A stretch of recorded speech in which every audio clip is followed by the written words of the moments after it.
I never thought I would end up in a haunted house. I was just looking for a place to stay for the night after my car broke down on a deserted road. I saw a sign that said bed and breakfast and followed it to a large and old house. It looked run down and creepy, but I had no other choice. I knocked on the door and a woman opened it. She looked pale and tired, but she smiled and welcomed me in. She said her name was Mrs. Smith and that she ran the bed and breakfast with her husband. She said they had a spare room for me and that it was only $20 a night. She said they also had a delicious dinner ready and that I could join them if I wanted. I agreed and followed her to the dining room. There I met Mr. Smith, who was a tall and thin man with a long beard. He also smiled and greeted me and said he was glad to have a guest. He said they didn't get many visitors because the house was too far from the city. He said they liked the quiet and the solitude and that they had lived there for over 20 years. We sat down and ate the dinner, which was roast chicken, mashed potatoes, and green beans. It was surprisingly good, and I complimented Mrs. Smith on her cooking. She thanked me and said she enjoyed making food for others. She said they had a son who used to live with them, but he had moved away to college. She said they missed him a lot and that they hoped he would come back soon. We chatted for a while, and I learned more about them. They said they were both retired teachers and that they loved reading and gardening. They said they had a library and a greenhouse in the house and that I was welcome to use them. They seemed like nice and harmless people, and I felt more comfortable and relaxed. After dinner, they showed me to my room. It was on the second floor at the end of a long hallway. It was a small and cozy room with a bed, a dresser, a closet, and a window. They said they had prepared everything for me and that I could sleep well. They said they would see me in the morning and wished me good night. I thanked them and closed the door. I unpacked my bag and changed into my pajamas.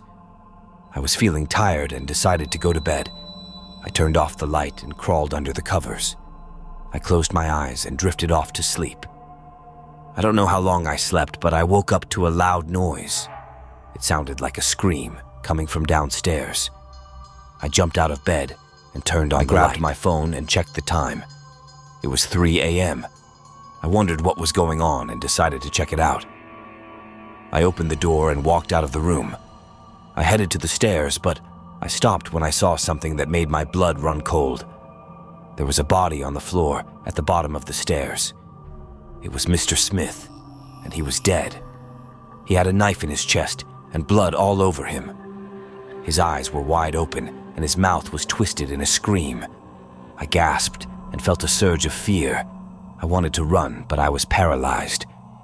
I looked around and saw Mrs. Smith standing at the top of the stairs. She was holding another knife, and she was smiling. She looked at me and said, "Hello, dear. I'm sorry you had to see this, but it had to be done. He was a bad man and he deserved to die, and so do you." She lunged at me and tried to stab me. I dodged and ran back to my room. I slammed the door and locked it.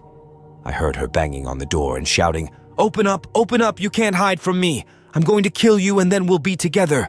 We'll be a family just like we used to be, just like we were with our son." I realized that she was insane and that she had killed her husband and her son. I wondered why she had spared me, and then I remembered what she had said at dinner. She said they missed their son and that they hoped he would come back soon. She had mistaken me for her son, and she wanted to keep me with her. She wanted to kill me and then join me in death. I was terrified, and I looked for a way out. I saw the window and decided to break it. I grabbed a chair and threw it at the glass. It shattered, and I climbed out. I jumped to the ground and ran to my car. I got in and started the engine. I drove away as fast as I could. I didn't look back, and I didn't stop. I kept driving until I reached the city. I found a police station and reported what had happened. They said they would investigate and that I was lucky to be alive.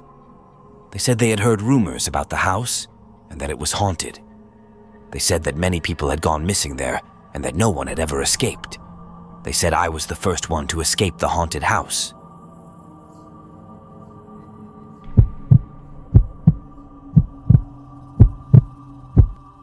I always loved exploring new places, especially old and abandoned ones.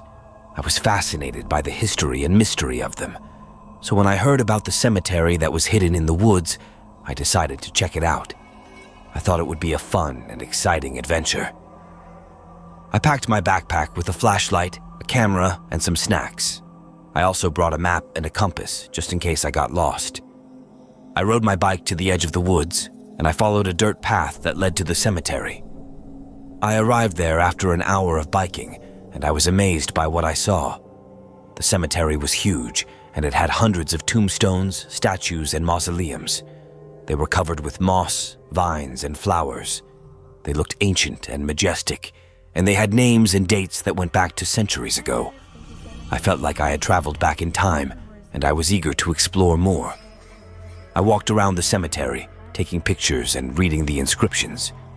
I saw some interesting and unusual things, such as a tombstone that said, "Here lies a witch, burned at the stake," a statue that had a missing head, and a mausoleum that had a locked iron gate. I wondered what secrets and stories they hid, and I wished I could find out.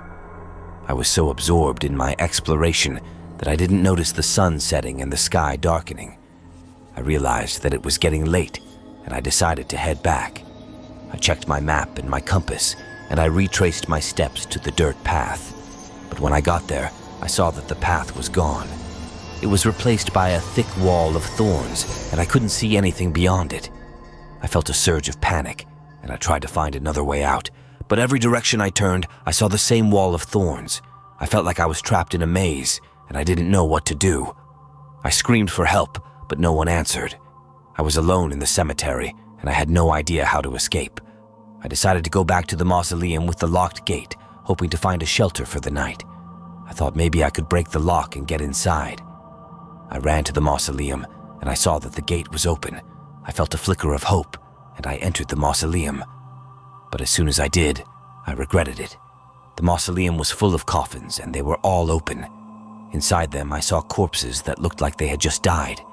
They had pale skin, bloodshot eyes, and twisted mouths. They looked like they were in pain, and they smelled like death. I felt a chill down my spine, and I wanted to leave. But before I could, I heard a loud slam behind me. I turned around, and I saw that the gate was closed, and it was locked. I heard a low and raspy voice saying, "Welcome to the cemetery. You'll never get out."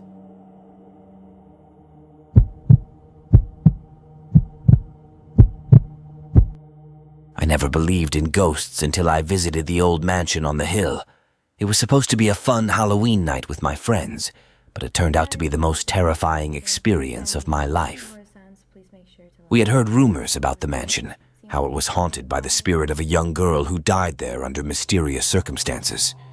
Some said she was murdered by her father, who was a mad scientist. Others said she was a victim of a failed experiment that turned her into a twisted creature. No one knew for sure, but everyone agreed that the mansion was cursed, and that anyone who entered it would never come out alive. But we were young and foolish, and we wanted to prove ourselves brave. We decided to go to the mansion and spend the night there, hoping to capture some ghostly evidence on our cameras. We thought it would be a fun adventure, a thrilling challenge, a harmless prank. We were so wrong. We arrived at the mansion around 9 p.m., armed with flashlights and cameras. The place looked abandoned and creepy, with broken windows, cobwebs, and graffiti on the walls. The gate was locked, but we managed to climb over it and enter the grounds. We walked towards the front door, feeling a sense of dread and excitement. We opened the door and stepped inside. The mansion was dark and silent, with only the sound of our footsteps echoing in the hall. We turned on our flashlights and looked around. The mansion was huge, with dozens of rooms and corridors. It looked like it had been frozen in time, with old furniture, paintings, and books. It was like stepping into a museum or a nightmare. We decided to split up and explore different rooms, hoping to find some evidence of paranormal activity. We agreed to meet back at the entrance in an hour and to keep in touch through our walkie-talkies. We each picked a direction and went our separate ways. I chose to go to the basement, thinking it would be the most likely place to encounter something spooky. I descended the creaky stairs, feeling a chill in the air. The basement was dark and damp, with piles of junk and old furniture. I turned on my flashlight and started to look around, hoping to find something interesting.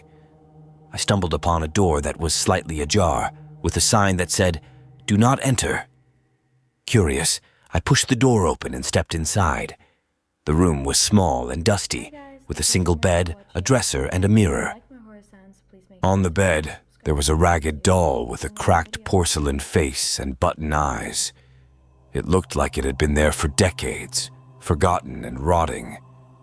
I felt a sudden urge to pick up the doll and examine it. I don't know why, but I felt drawn to it. I reached out my hand and grabbed the doll by its arm.